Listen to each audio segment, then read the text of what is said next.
555 timer দিয়ে একটা খুবই কমন সার্কিট হচ্ছে লাইট ব্লিঙ্কিং সার্কিট। আচ্ছা, 555 টাইমারটার নাম কেন 555 টাইমার হলো? কারণ এর ভেতর 3টে 5 কিলো ওহম রেজিস্টার আছে। 5 কিলো ওহম রেজিস্টার মানে রেজিস্টার হলো গিয়ে এক একটা রেজিস্টার্স মিনস যেগুলো কারেন্ট রেজিস্ট করে। যেমন এখানে আমি ইউজ করেছি অনেক রেজিস্টার্স, যেমন 3টে 1K রেজিস্টার্স। আমি তোমার একটা 2.2K 20K রেজিস্টার দেখাচ্ছি। এইগুলো হয় রেজিস্টার। আমরা একদিক দিয়ে রেজিস্টারে কারেন্ট দিই, আর এর ভেতর গিয়ে এটা প্রসেস হয় কারেন্টটার ভোল্ট কমিয়ে দিয়ে আর সোর্স বাড়িয়ে দিয়ে উল্টো দিক দিয়ে এখানে নিয়ে আসে। মানে সোর্স বাড়ানো তো আমাদের ইয়েতে কিছু হয় না, তবে এর সোর্সটা একই থাকে, তবে এর যে ভোল্টটা থাকে সেটা কমে যায়। এখানে 555 টাইমার আছে। আচ্ছা, প্রথমে 555 টাইমারের সার্কিটের আমি ডায়াগ্রামটা একবার দেখে নিই। এটা হলো ডায়াগ্রাম। এখানে আছে হচ্ছে পিনস অফ 555 টাইমার। এখানে একবার দেখতে পারো, 1 হচ্ছে গ্রাউন্ড, যেটাকে শর্ট ফর্মে লেখা হচ্ছে GND। এখানে second number pin trigger, third number pin output, means যেখান দিয়ে আমরা আউটপুটটা পাচ্ছি অফ দ্য বাল্ব। আচ্ছা, রিসেটে আমরা পজিটিভ দিয়ে রেখেছি এখানে, কারণ আমরা চাই না যে ওটা রিসেট হোক বারবার, আর তাহলে এটা অনেক ফাস্টিং অ্যান্ড স্লোয়িং হঠাৎ করে হতে থাকবে। আচ্ছা, এখানে আছে হচ্ছে 5 নাম্বার পিন কন্ট্রোল ভোল্টেজ, এটা ভোল্টেজ কন্ট্রোল করে। এই যে 5 নম্বর পিন, এই যে এটা। আচ্ছা, এখানে আছে 6 নাম্বার, এই যে এদিকে থ্রেশহোল্ড মানে ওখানে কোনো 3টে শোল্ডারিং নেই, ওই পিনটার নাম হচ্ছে এমনি থ্রেশহোল্ড। আচ্ছা, এটা হচ্ছে ডিসচার্জ 7 নাম্বার পিন, এটাকে ডিসচার্জ পিন বলে। তারপর আছে হচ্ছে VCC means the positive current. গেল। আচ্ছা, আমি এবার এটাকে স্লো করে দেখাবো। কি করে স্লো করবো? ক্যাপাসিটি বাড়িয়ে দিই। কি করে ক্যাপাসিটি বাড়াবো? দেখো, ক্যাপাসিটার হলো মানে একটা ছুরিতে কত ক্যাপাসিটার তার হিসেবে ওটার আপেল, একটা ছুরিতে এতগুলো আপেল আছে।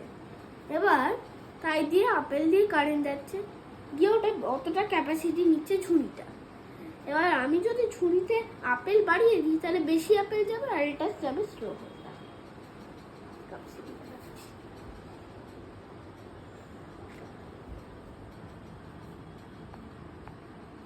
স্লো হয়ে গেল। আগে ছিল এইটা, এখন হলো এইটা। আর আমি যদি আরো বেশি ক্যাপাসিটি দিয়ে দিই আর আরো বেশি ক্যাপাসিটি দিয়ে দিই, তাহলে দেখো কি হয়, আরো কমে যাবে,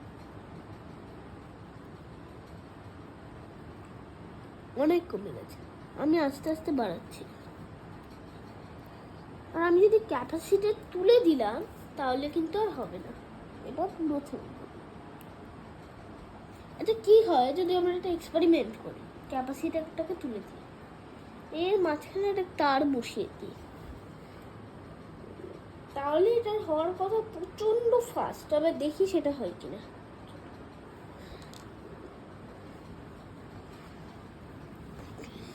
আমি নিজেও ঠিক জানি না প্রচন্ড ফাস্ট এটা হবে কি না। না, এটা যা আছে তেমনি রয়ে গেল।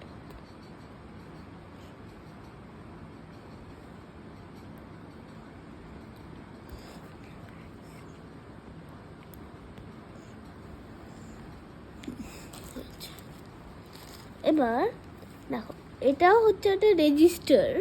এই রেজিস্টারটা কত রেজিস্টার আমি একবার দেখে বলে দিচ্ছি। এটা হচ্ছে 10 NF register, means nano farad.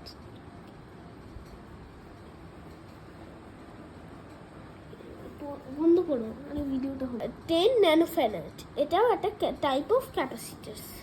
আচ্ছা, এবার এইখানে ক্যাপাসিটি দিয়ে এটা চলছে। আচ্ছা, 55 is not one IC, 55 is 2 IC। পৃথিবীতে যত আইসি আছে খুব কমই টাইপের আইসি আছে যেগুলোতে একটা আইসি নিতে, তার ভেতর আরও একটা আইসি থাকে। 555টার এর ভেতর আছে হচ্ছে একটা আইসি, তার নাম হচ্ছে ফ্লিপ ফ্লপ। এটা কারেন্টটাকে ফ্লিপ করে, একবার পজিটিভ একবার নেগেটিভ। বাল্বের পজিটিভের সঙ্গে যখন পজিটিভ আসে তখন বাল্বটা একবার জ্বলে, আর যখন নেগেটিভ পজিটিভ হয়ে যায় বাল্বে তখন ওটা নেবে। এবার এই করে কি হবে যদি আমরা এখানে একটা 2 leg RGB লাগিয়ে দিই, RGB LED। আমার মনে হয় না ওটা অতটাও ভালো করে কাজ করবে, তাও একবার এক্সপেরিমেন্ট করে দেখাই যেতে পারে।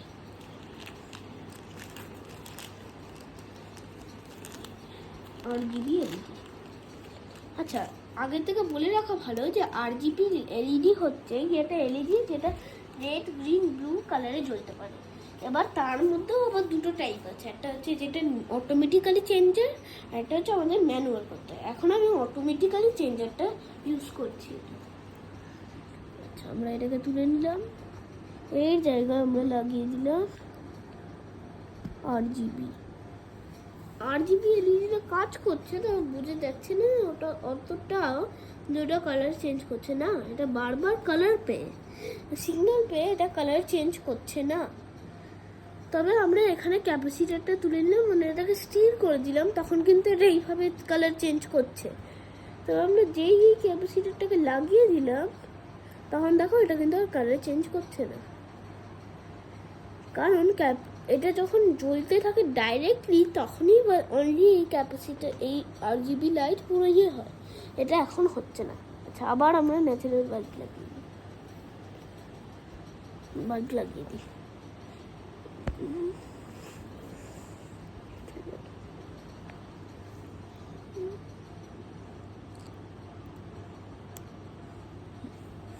এই হলো গিয়ে মেন সার্কিট। এর ভেতর আমাদের এখানে সাধারণত আছে হচ্ছে VCC আর GND।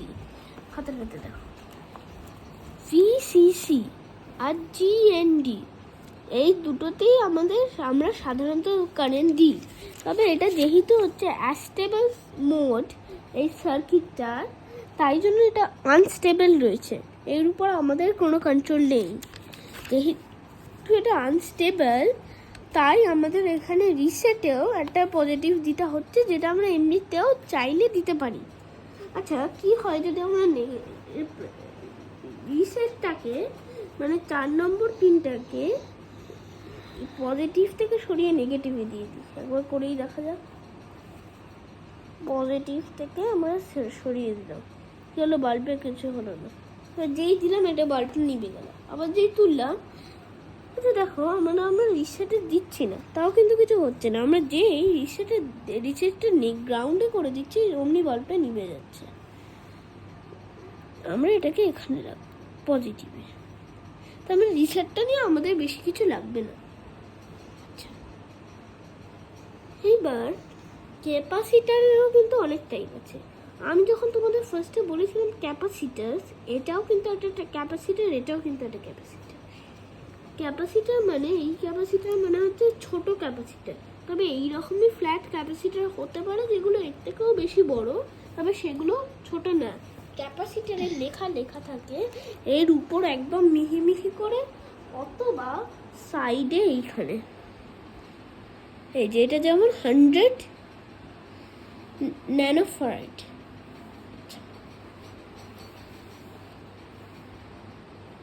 ঠিক আছে, এটা হলো মেন 555 এর সার্কিট।